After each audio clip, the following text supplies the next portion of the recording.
The reason I thought Surfrider would be interested in this is a couple things. First off, there's a lot of people that go down there for boating and things like that. There's a bunch of stand-up paddlers that go out. There's a hand-launched boat ramp. If you look at this little finger that's sticking out into the harbor, that little ramp that's sticking out is a hand-launched boat ramp that you can walk down and see. One of the few protected spots where you can get in the water with a small hand-carried craft. So kayakers, fishermen launch their crafts down there. And lately, a lot of beginner stand-up paddleboarders take off from there because they don't have to go out through the surf, and they can go straight from their car to this ramp without having to walk all the way down steps at the beach. Our beach, I have a stand-up paddleboard, and it's a bear-carrying stand-up, especially I have an old, one of the first stand-up paddleboards, so it's 40 pounds, and yeah, it's just a bear to lug down there. So a lot of people put in here, if you go down there on a Saturday or a Sunday, there's probably a dozen people per hour that are putting in or taking out during Saturday and Sunday. Well, if you look at this development, they take away car access to that little ramp.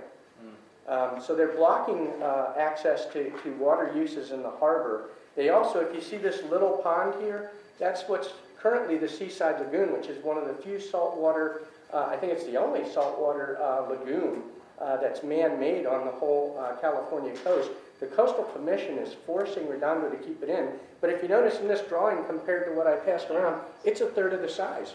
And what they did was, you see that box, that tan-colored box that's here, that's a two-story parking garage that they plopped on top of it because they took up all the current parking, and they had to put the parking vertically. So we confronted our city staff on why they allowed them to shrink our park, public park, and put a parking garage on it, and they pulled out their zoning ordinance that said parking is a permitted use in public lands. So there's our public open space being eaten up by a developer's two-story parking lot. The last thing that kind of drove the nail in the coffin for me on fighting this thing was, I used to be in the Air Force, and I used to do environmental impact reports. And so I reviewed their environmental impact report for this thing, and within 10 minutes I could tell that the traffic numbers were fixed. Basically, they made it look like this amount of development wouldn't create a lot of traffic in the harbor. So I pushed back on that. I did my own calculations. They're not hard to do. I showed them that theirs are wrong, and they just ignored it. Well, recently, because of the amount of complaints we've been filing with the city, they stood up a growth and traffic management committee, and they put BBR on it. Through that process, I got them to rerun a new study, citywide, on traffic in the city. And the difference between what that study put out under the scrutiny and under the public eye and what is in the EIR that they passed this thing on is pretty dramatic. What you'll see on this thing is some little bubbles that show letter grades. And what those letter grades are is how you rate the capacity versus the service of an intersection. So an A is an intersection that's flowing very well, and F is an intersection that's over capacity. And what you'll see here is on the left-hand side is the number that was in their EIR. The right-hand side shows the city's more recent study that they did under public scrutiny. And you'll see the number of intersections that went to at or over capacity. And what that means is people trying to drive down into the harbor with their boats or with their kayaks or anything like that won't be able to get in there because the traffic will be all backed up in that area.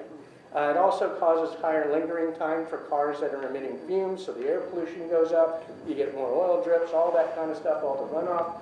So it was just an embarrassment to me that my city councilman passed an EIR knowing how flawed it was, and after their own city study showed how bad it was, they voted not to rescind the old study because it would have stopped their progress on rezoning the harbor for 400,000 extra square feet of development.